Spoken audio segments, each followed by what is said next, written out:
ഇന്ന് തന്നെ ഡൗൺലോഡ് ചെയ്യൂ. കാണൂ നിങ്ങളുടെ ഫേവറേറ്റ് ഷോസ്. നമ്മളിപ്പോ ഉണ്ടാക്കി വെച്ചിരിക്കുന്ന ഈ ആധാരങ്ങളൊക്കെ ഫേക്ക് ആണെന്ന് സിമ്പിൾ ആയിട്ട് തെളിയിക്കാൻ പറ്റും, ഇല്ലേ വക്കീലേ? ഉറപ്പായും സാധിക്കും. അതുകൊണ്ട് എന്ത് വില കൊടുത്തും ഈ കേസ് കോടതിയിൽ എത്തുന്നത് തടയാനാണ് നമ്മൾ നോക്കേണ്ടത്. അച്ഛൻ സഹായിക്കാത്ത ആരെങ്കിലും ഇന്ന് ഈ നാട്ടിലുണ്ടോ? എത്ര പേർക്ക് കമ്പനിയിൽ ജോലി കൊടുത്തിരിക്കുന്നു? എത്ര കുടുംബങ്ങളാ അച്ഛന്റെ സഹായം കൊണ്ട് കഴിയുന്നത്? ഇതൊന്നും ആരും മറക്കില്ല. നെല്ലിശ്ശേരിയുടെ പ്രതാപത്തിനും അച്ഛന്റെ അഭിമാനത്തിനും ഇപ്പോഴും ഒരു കോട്ടവും സംഭവിച്ചിട്ടില്ല. ജീവിച്ചിരിക്കുന്ന കാലം നമ്മുടെ കയ്യിൽ വരുന്ന സ്വത്തിന്റെ എല്ലാം കാവൽക്കാർ നമ്മൾ മാത്രം. ഒരു കാര്യം അച്ഛൻ ഉറച്ചു വിശ്വസിച്ചു, ആ വീട്ടിൽ പഴയ പ്രതാപത്തോടു കൂടി നമ്മൾ ഇനിയും ജീവിക്കും. അതിന് കുറച്ച് സമയമെടുക്കും, പക്ഷേ എത്ര കഷ്ടപ്പെട്ടിട്ടായാലും നമ്മൾ അവന്തിയുടെ കയ്യിൽ നിന്നും അതെല്ലാം തിരിച്ചു പിടിക്കുക തന്നെ ചെയ്യും.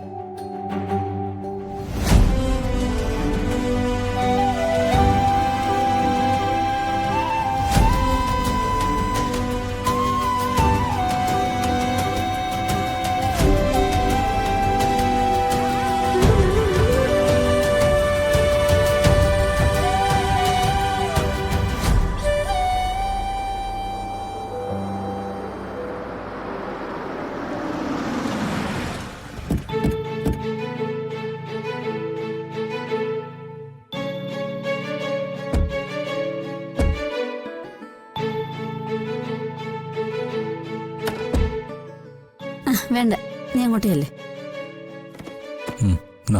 എല്ലാം എടുത്തല്ലോ അല്ലേ? ഒന്നും മറന്നിട്ടില്ല. അയ്യോ എടി, ആ കടയിൽ നിന്ന് കോവയ്ക്ക എടുത്തായിരുന്നോ? കോവയ്ക്ക് മാങ്ങയൊക്കെ എടുത്തിട്ടുണ്ട്. അമ്മ ഇങ്ങോട്ട് വന്നേ. എന്തോ മറന്നതുപോലെ തോന്നുന്നു. ഒന്നുമില്ല, അമ്മ ഇങ്ങോട്ട് വാ. വാ.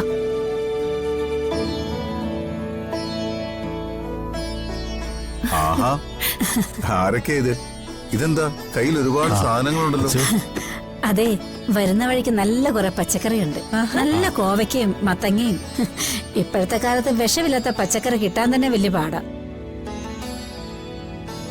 മോളെ, ഇതെല്ലാം അകത്തോണ്ട് വെച്ചിര്. ആ, ഇന്നത്തെ ഊണ് നമുക്ക് ഒരുമിച്ചുണ്ടാക്കാം അല്ലേ? ആദ്യത്തെ ദിവസം ആയതുകൊണ്ട് സദ്യയൊക്കെ ഞങ്ങള് പുറത്തുനിന്ന് ഓർഡർ ചെയ്യാന്ന് വിചാരിച്ചിരിക്കുവായിരുന്നു. എന്തിന്? ഇത്രയും പെമ്പിളാർ ഇവിടെ ഉള്ളപ്പോഴോ?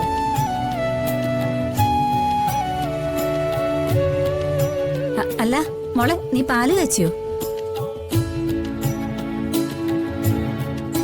ഇല്ല, ഞാനത് ഓർത്തുമില്ല.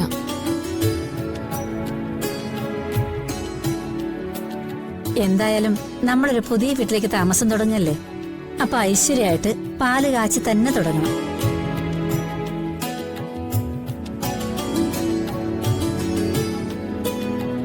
അമ്മ പാല് വാങ്ങിച്ചായിരുന്നോ? അമ്മ എല്ലാം വാങ്ങിയിട്ടുണ്ട്. സേതുട്ടാ, ഞങ്ങൾ അടുക്കളയിലേ പാല് കാച്ചാനുള്ള പരിപാടിയൊക്കെ നടത്തട്ടെ. ശരി, ആയിക്കോട്ടെ. വാ മക്കളെ, വാ.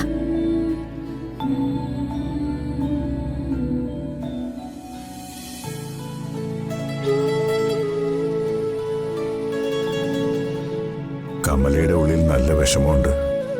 അത് പുറത്ത് കാണിക്കാതിരിക്കാനുള്ള അടവാ ഈ വെപ്രാളം.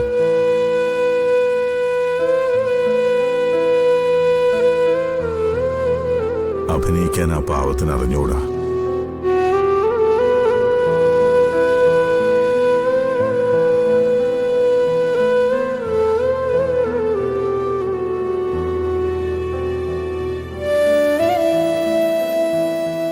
അച്ഛൻ പറഞ്ഞ സത്യ.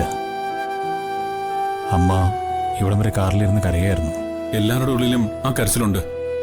പക്ഷേ നമുക്ക് കരഞ്ഞുകൊണ്ടിരിക്കാൻ സമയമില്ല. തകർക്കാൻ വരുന്ന ശത്രുവിനെ തിരിച്ചടിച്ച് മുന്നോട്ട് പോയേ പറ്റൂ. ഒരു കാര്യം കൂടി അറിഞ്ഞു. അവന്തിക്ക് അവളുടെ അച്ഛന്റെ ചിതാഭസ്മം നെല്ലിശ്ശേരിയിൽ കൊണ്ട് കെട്ടിത്തൂക്കിയിട്ടുണ്ട്. അതെടുത്ത് തോട്ടി എറിയണം. അവളുടെ അച്ഛന്റെ ചിതാഭസ്മം തൂക്കാനുള്ള സ്ഥലം അല്ല അത്.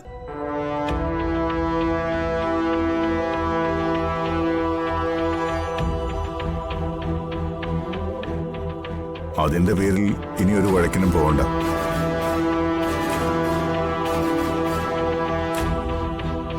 അവളവിടെ എന്തു വേണമെങ്കിലും ചെയ്യട്ടെ.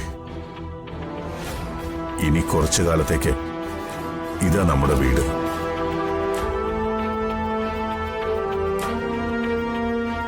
മനസ്സുകൊണ്ട് ഞാനും അത് പൊരുത്തപ്പെടാനുള്ള ശ്രമത്തിലാ.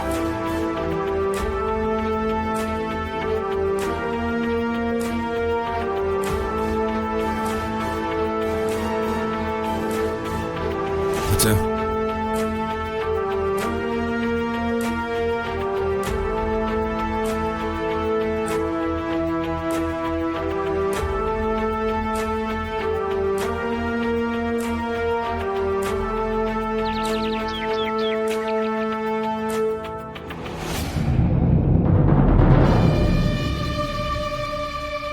സംശയിക്കണ്ട, ഇനി നിനക്കെതിരെ അർച്ചന തന്നെ മുന്നിട്ടിറങ്ങും.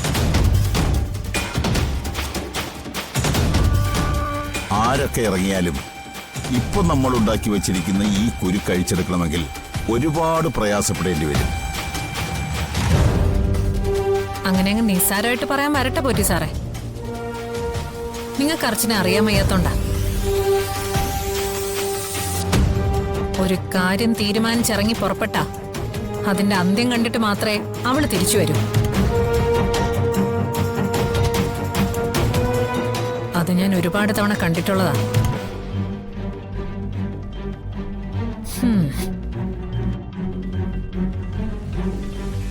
നമ്മുടെ നിയമം ഒരു ഇരുതല വാളാ.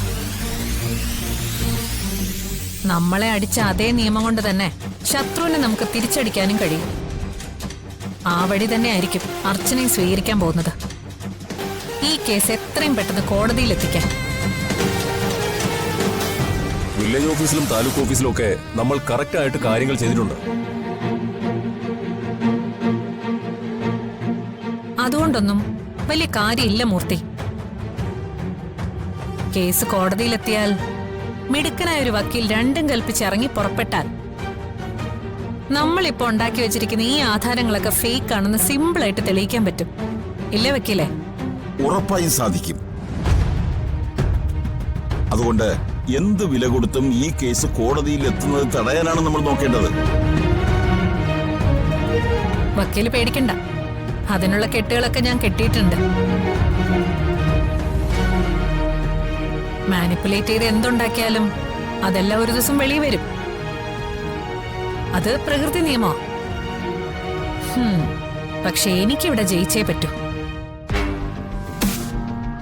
വേണമെങ്കിൽ ഈ സ്വത്തുക്കളിൽ കുറച്ച് എന്റെ പേരിൽ എഴുതി വെക്കാം. അല്ല, ഒരു സേഫ്റ്റിക്ക്. സ്വത്തുക്കൾ ഒരു കൈമാറ്റം കൂടി നടന്നാ പിന്നെ അത് തിരിച്ചു പിടിക്കുക അത്ര എളുപ്പമല്ല. അത് വേണ്ട.